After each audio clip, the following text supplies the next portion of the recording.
ሰላም ቤተሰቦቻችን እንዴት ናችሁ? ዛሬም ትኩስ መረጃዎችን ይዘን ቀርበናል። የዕለቱን ዜናዎች ዛሬም ለእናንተ ይመጥናል ብለን ያሰብላቸውን ይዘን ቀርበናል። እንደወረዱ ሁሉንም ሳንጨምር ሳንቀንስ ለእናንተ ይዘን ቀርበናል። ወደ ዕለቱ ዜናዎች እንገባለን። በፓኪስታን ፑንጃብ ግዛት የመሪዱኬ ነዋሪ የሆነው የዓይን እማኝ መሐመድ ዩኒስ ሻህ እንደተናገረው ህንድ የተኮሰቻቸው 4 ሚሳኤሎች የትምህርት ቤት ግቢውን መትተውታል። መጀመሪያ የተተኮሱት 3 ሚሳኤሎች በፍጥነት ያረፉ ሲሆን አራተኛው ሚሳኤል ከ5 እስከ 7 ደቂቃዎች ልዩነት በኋላ የተምዘገዘገ መጣ ሲሉ ያዩት ተናግረዋል። ሻህ ሲናገር በሚሳኤሎቹ ጥቃት ሰዎች መኖሪያ ቤት ጨምሮ በትምህርት ቤት፣ ኮሌጅ፣ ሆስቴል እና የሕክምና ማዕከል፣ መስጊድ ያለበት ግቢ በከፊል ጉዳት ደርሶባቸዋል። በሌላ በኩል በህንድ ስር የምትተዳደረው ካሽሚር የሶስት ሰዎች ህይወት ማለፉን የህንድ ጦር ቃል አቀባይ ሲናገሩ ለጊዜው ተጨማሪ ዝርዝሮች ከመግለጽ ተቆጥበዋል። የህንድ የውጭ ጉዳይ ሚኒስትር ኤስ ዣንከር በኤክስ ገጻቸው ላይ ያሰፈሩት ጽሑፍ በዓለም ለሽብርተኝነት ምንም አይነት ትዕግስት ማሳየት የለበትም ብለዋል። የውጭ ጉዳይ ሚኒስትር ሀገራቸውን በፓኪስታን ላይ የፈጸመችው ጥቃት የኦፕሬሽን ሲንዶር ነው ሲል ገልጸውታል። የህንድ ተቃዋሚ መሪዎች በፓኪስታን ላይ የሚደረገው ጥቃት እንደሚደግፉ ገልጸው ዲሂል በፓኪስታን የሚተዳደሩ ካሽሚር ውስጥ 9 ጣቢያዎች በተናጠል በተላከ በማይስፋፋ መንገድ መትቻለሁ ብላለች። ፓኪስታን በማለትም በገለጸቻቸው 3 ቦታዎች መምታታቸውን አረጋግጣለች። የውጭ ጉዳይ ሚኒስትር መሐመድ ኢስሐቅ ዳር እንዳሉት 8 የንጹሃን ዜጎች ሲመቱ 35 ሰዎች ቆስለዋል። ፓኪስታን በመረጠችበት ጊዜና ቦታ ለህንድ ጥቃት ምላሽ እንደምትሰጥ ተናግረዋል። ሮይተርስ አጃንስ ፍራንስ ፕሬስ የህንድ ጦር ምንጮች ጠቅሰው እንደዘገቡት የህንድ ካሽሚር ውስጥ የፓኪስታን ወታደሮች በወሰዱት ወታደራዊ እርምጃ 3 የህንድ ሲቪሎች ተገድለዋል።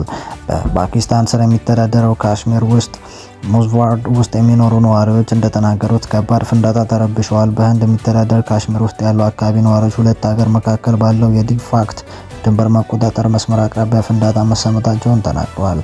ባለፈው ወር በካሽሚር በቱሪስቶች ላይ የደረሰው የሰው ህይወት የቀጠፈው ጥቃት ተከትሎ ኒውክሌር በታጠቁ የህንድ እና የፓኪስታን መካከል ውጥረት አይሏል ቆይቷል። ፓኪስታን በጥቃቱ እጅ እንደሌላት ስትገልጽ፣ የህንድ ፖሊስ ግን ለጥቃቱ ከጠረጠራቸው 4 ታጣቂዎች መካከል የሁለቱ የፓኪስታን ዜጎች መሆናቸውን ተናግረዋል። ጸጥታ ኃይሎች አሸባሪ የተባሉት ማዕድን ዘመቻ አሁንም እንደቀጠለ ነው። ህንድና ፓኪስታን ድንበር መዝጋትና የወንዝ ውሃ ስምምነት ማገድ ጨምሮ አንዳቸው በሌላ ላይ የተለያዩ የበቀል እርምጃዎች ወስደዋል። ከሁለቱም ወገኖች የተውጣጡ ወታደሮች መካከለኛ የተኩስ ልውውጥ አድርገዋል ብለዋል። የኤለን መስክ ስፔስ ኤክስ ኩባንያ ራሱን የቻለ ከተማ ሊሆን ነው። በቴክሳስ ዱባይ ጫፍ የሚገኘው ኤለን መስክ ስፔስ ኤክስ ኩባንያ ስታርቤዝ የተባለ ራሱን የቻለ ከተማ ሊሆን ነው ተብሏል። ኩባንያው እንደ ከተማ በይፋ ለማደራጀት በተሰጠው ውሳኔ ድምጽ ከተሳተፉት 283 አካባቢ ተመራጮች መካከል አብላጫው የኩባንያ ሰራተኞች እንደሆኑ ይታመናል። የካሜሮን ካውንቲን ምርጫ ዲፓርትመንት ባወጣው ውጤት መሰረት 212 መራጮች የከተማ ምስረታውን ሲደግፉ 6 መራጮች ተቃውመውታል። በተጨማሪ ስፔስ ኤክስ በአጠቃላይ ለስራው አካባቢ ባለስልጣናት ሰፊ ድጋፍ አግኝቷል ነው የተባለው። እንዲያም ሆኖ መስክ ይፋ የኩባንያ ከተማ ለመፍጠር ማቀዱን አንዳንዶች ዘንድ ስጋት መፍጠሩን አልቀረም። ተቺዎች መስክ የባህር ዳርቻንና ፓርክን መዝጋት ጨምሮ ትልቅ ኃይል ሊያገኝ ይችላል ይላል። በቴክሳስ ደቡባዊ ጫፍ በሜክሲኮ ድንበር አቅራቢያ የሚገኘው ስታርቤዝ የ3.9 ካሬ ኪሎ ሜትር ስፋት ያለው ነው። ኔራዚዮቹ ሙኒክ ለሚደረገው የፍጻሜ ጨዋታ ትኬት ቆረጡ። ለምን? የአውሮፓ ቻምፒየንስ ሊግ ምርጥ ውድድር መድረክ እንደሆነ የታየበት ጨዋታ 3 ጊዜ ያህል የአውሮፓ ቻምፒየንስ ሊግ ዋንጫን ማንሳት የቻለው የጣሊያኑ ክለብ ኢንተር ሚላን 5 ጊዜ ያህል የክብሩ ባለቤት የሆነው ባርሴሎና በግማሽ ፍጻሜ በማሸነፍ ለፍጻሜ መድረሱ ይታወቃል። አሁን ድረስ መነጋገሪያነቱ የቀጠለው የሁለቱ ክለቦች ጨዋታ እጅግ አዝናኝና በድራማዊ ክስተቶች ታጅቦ በርካታ መልክቶ የግማሽ ፍጻሜ ጨዋታ ሳይሆን የፍጻሜ ያህል ነበር ተብሎለታል። በመጀመሪያው ዙር በስታዲዮ ኦሎምፒኮ ሉዊስ ካምፓኖ ላይ 3-3 የተለያዩት ሁለቱም ክለቦች በመልሱ ጨዋታ በዚህ ፉክክር ማሳየታቸውን በአውሮፓ ቻምፒየንስ ሊግ ታሪክ ከታዩ ምርጥ ምሽቶች መካከል አንዱ ሆኖ አልፏል። በጆዜፔ ሜዛ ለፓንዲዮ ዳኛ ሲሆን ማሲያን ከጨመረ እጅጉን ፈተና ሆኖ ባመሻው ጨዋታ 7 ጎሎች አስመልክቷል። ኔራዚዮቹ አሸናፊ ያደረጉ ጎሎች ከጉዳት የተመለሰው ላውታሮ ማርቲኔዝ፣ ሃካን ቻሎና እና ፍራንሲስኮ እና አቸርቢ እና ዴቪድ ፍራንቲስቲ ሲያስቆጥሩ ብሉምበርጎቹን ከሽንፈት ያልታደጉ ጎሎች ኤሪክ ጋርሲያ እና ዳኒ ኦልሞ እና ራፊኒ ያስቆጥረዋል። በሃንሲ ፍሊክ የሚመሩት ባርሴሎና እስከ መጨረሻው ድረስ ድንቅ ትንቅንቅ ማድረግ ቢችሉም የኢንተር ሚላን አሸናፊነት ተጋድሎ እስከ መጨረሻው መቋቋም ተስኗቸው አምሽቷል። በዓለም ባለልምዶቹ የኢንተር ሚላን ተጫዋቾች ከደጋፊዎቻቸው ጋር ጁሴፔ ሜዛ ላይ በደስታ ሲቦርቁ አዝናኝ ተሸናፊ የሆኑት የባርሴሎና ከዋክብት በእንባ ታጅበው ሜዳውን ለቀው ወጥተዋል። በአሰልጣኝ ሲሞኔ ኢንዛጊ የሚመሩት የሚላን ተወካዮች ኢንተር ሚላን በ23ቱ የውድድር ዘመን በቻምፒየንስ ሊግ ፍጻሜ ጨዋታ በማንቸስተር ሲቲ የደረሰባቸውን ሽንፈት ለመበቀል ዛሬ ምሽት ከፓሪስ ሴን ጀርሜን እና የአርሰናል አሸናፊ ጋር በጀርመን ሙኒክ ለመፋለም ቀጠሮ ይዘዋል።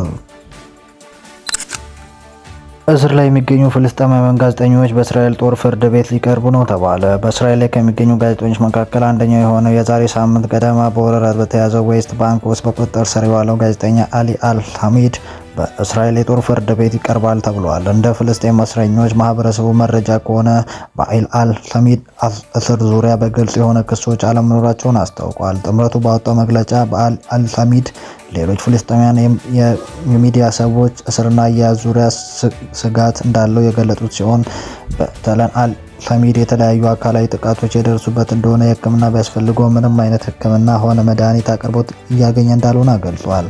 በተያያዘ ዜና በጋዛ የቀጠለው ከበባ ከፍተኛ የሆነ የምግብ እጥረት የተፈጠረ ሲሆን በዚህም ሳቢያ ሰዎች የመጠቀሚያ ጊዜ ያለፈበት ምግብ ለመመገብ መገደዳቸውን ተገልጿል። የጦር ጀቶች ድምፅ አሁንም በሚሰማበት ጋዛ ሰዎች በእሳት በረሃብ እያለቁ ነው የተባለ ሲሆን እናቶች ልጆቻቸውን በቂ ምግብ ማግኘት ስላልቻሉ የተገኘው ምግብ ለመመገብ ተገደዋል ብለዋል።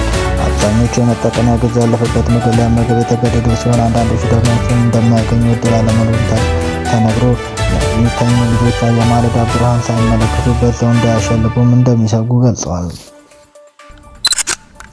በአሰቃቂ ሁኔታ ዶርሞ ውስጥ በጩቤ ተወግቶ የተገደለው ተማሪ ሕይወቱን ለማትረፍ ርብርብ ቢደረግም ሳይሳካ ቀርቷል። ጥቃት አድራሹ ተማሪ በቁጥጥር ስር ውሏል። ዩኒቨርሲቲው የአርባ ምንጭ ዩኒቨርሲቲ ተማሪ ዶርሞ ውስጥ መገደሉን ተማሪዎች ገለጹ። ዩኒቨርሲቲው ጥቃቱን አድራሹ ተማሪ እንደሆነ በቁጥጥር ስር እንደዋሉ አስታውቀዋል። ቲክቫ ኢትዮጵያ በቃላቸውን የሰጡት አርባ ምንጭ ዩኒቨርሲቲ ጫሞ ካምፕ ተማሪዎች በጫሞ ካምፕ ትናንት ጠዋት ላይ በብሎክ 9 ወንዶች ዶርም ውስጥ አንድ ተማሪ በጩቤ ተወግቶ በአሰቃቂ ሁኔታ መገደሉን ገልጿል። ተማሪዎቹ እዚህ ካምፕ ውስጥ በመወጋት የተለመደ ከሆነ ሰነባብቷል ሲሆን ዩኒቨርሲቲው በግቢ ውስጥ የሚፈጸመው ተግባር ስሙን ለመጠበቅ ሲል መሸፋፈን ትቶ ለተማሪዎቹ ደህንነት ዋስትና እንዲሰጥ አሳስበዋል። ተማሪዎቹ ባለፈው ነገር ስጋት ላይ እንደወደቁ መፍትሄው እንዲሰጣቸው ደህንነታቸውን በአስተማኝ ሁኔታ እንዲረጋገጥ ጠይቀዋል።